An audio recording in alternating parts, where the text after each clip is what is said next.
Hey, what's up everybody? Welcome back to Kickin Bass TV. Today's video, gonna be making up some soft plastic baits as well as painting a couple of our custom swim baits and our new lipless crankbaits. Then we'll head out, try to catch a couple of fish on them. So do me a favor, hit that subscribe button down below. Let's go.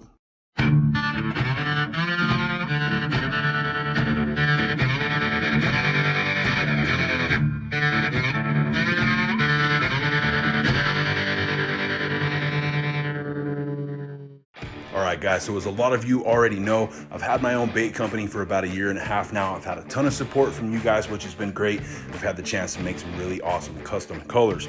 Put out 8 different soft plastics in the first year. I've had some really interesting orders, including some color matches with some big brands, as well as some challenging hand-poured swim baits, and recently released our first series of hard baits with the Big Bass Hunter swim bait and the Lip Ripper Lipless Crank. And to show you guys some of the cool custom options we have, as well as how effective they are at actually catching fish, today's video, we're gonna show you the process of how we make some of our most popular baits and then go out and catch a few fish on them.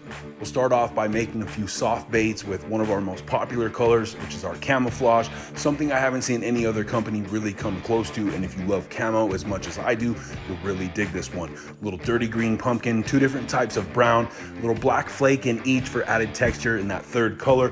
And by using our dual injector blending block and a pulsing technique known as milking the cow, we're able to create a very unique blend of the two that comes out looking like one of the most realistic camo patterns of any soft plastic bait available on the market.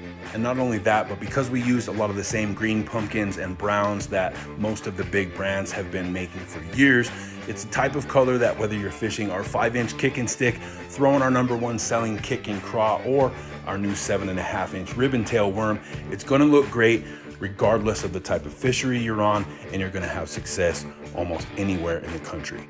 This next color is one that's very easy to make, but it's super popular. It looks amazing. It's a transparent black with blue flake. Depending on the level of saturation you go with, you can use a few drops of black to create a transparent gray smoke color, or you can really darken it up and get a heavy saturated black for those more stained water conditions. But as you can see, really lets that blue flake pop. Looks amazing. You throw this on a Ned rig and it's great for targeting smallmouth bass. Also looks great in our Kickin craw, whether you fish it standard on a Texas rig or you want to throw it as a trailer on your favorite black and blue jig. With what was left, we went ahead and poured up a few Ginger Ninjas. Shout out to Chris Jones from The World's Worst Fishing. This is a bait that he made with Josh from Angling AI, fellow ginger, fellow bait maker and musician, and learned a ton from him when I was just starting out. And this is a fun open pour mold because not only is it a really effective bait for punching through heavily matted vegetation and targeting summer bass that are hanging out underneath the grass, but it looks great whether you pour single color like this one here or get a little more involved and pour intricate color schemes like these. After that, playing around with some color shift and metallic pigments on the new Big Bass Hunter swim bait, starting with the base coat, this dragon skin color that you can use either on top of a darker base and really show off the color shift properties. It has a really nice gold, green to blue shift, or like we're doing here, use it on a white or clear base and get that pearlescent, realistic fish scale appearance on the belly. So on the top of that, we mixed up a gold green metallic color with a little hint of olive drab to kind of darken it up a little bit, give it a little more depth and natural green.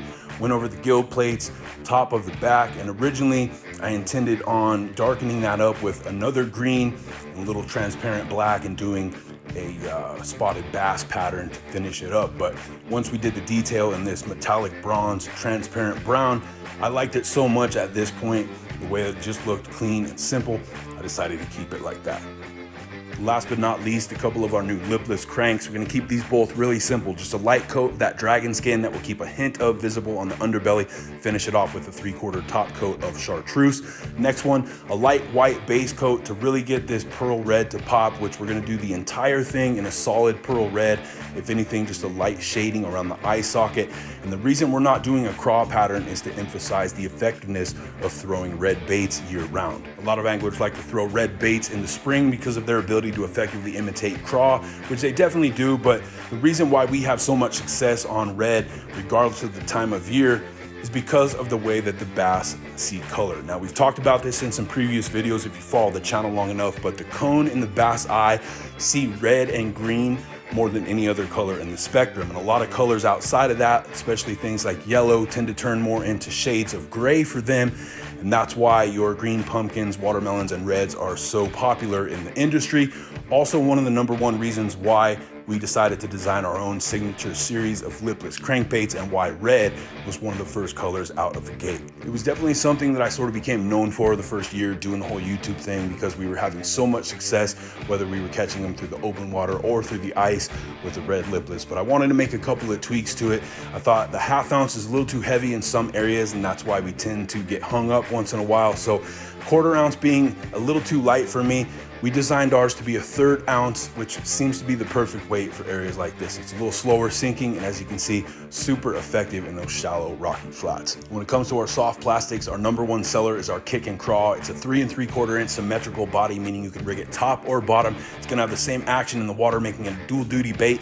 Also very popular, people like to throw laminate colors like a black and blue split. Very effective fishing tool year round. And most of the year, I'll throw it Texas rig on a heavier duty super line EWG or owner beast hook with a 1/8 ounce bullet weight. In the summertime, take that weight off completely, throw it weedless, weightless on a lighter gauge hook, and I'm getting a lot of those same bites I would with my topwater frog, slapping it into the banks, throwing it around areas of heavy cover, laid down timber, and getting hit pretty much on the drop like we did here, but a lot better hookup ratio than I would with my topwater baits, because I've got that exposed hook.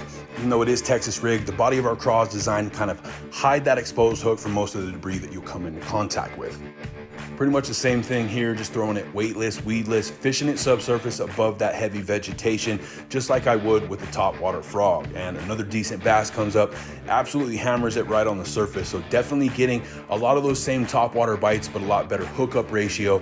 And as you can see, we caught both of those last two on those camo craws that we just made up this morning.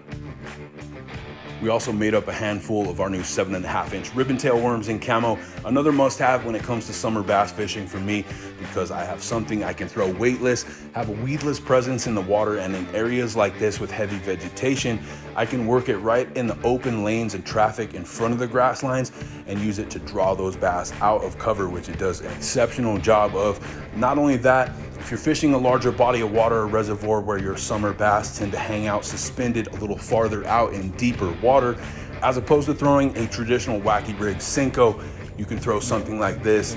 A lot of times the added action of that ribbon tail spiraling on the drop through the column is all it takes. And as you can see, we continue to catch them all morning long on the craw and the ribbon tail worm, both weedless. So definitely an effective tool for summertime bass fishing, especially in the heat of the day when they tend to shut down completely, aren't responding to much of anything at all. Even managed to catch a decent sized frog here on the craw, and he actually wasn't even hooked. It's just that our craws are so irresistible that this guy was willing to risk ending up in a frying pan just to get one little taste of that delicious craw. So if you guys are interested in getting your hands on some of the baits that I make, helping support what I do at Kickin Bass Custom Baits, which also helps continue to do what I do, creating content here on YouTube, then head to the link in the video description down below. Make sure you subscribe to the channel, of course. Over there, you'll be able to check out all of the different options we have available, like our new Big Bass Hunter swim bait that we can paint up in any custom finish for you. We've got a new lipless crankbait and 8 different soft plastics. As always, I appreciate you guys taking the time to check out the video. Leave me a comment down below what your favorite bait was in today's video. And until next time, I'm D with Kickin Bass TV. Subscribe!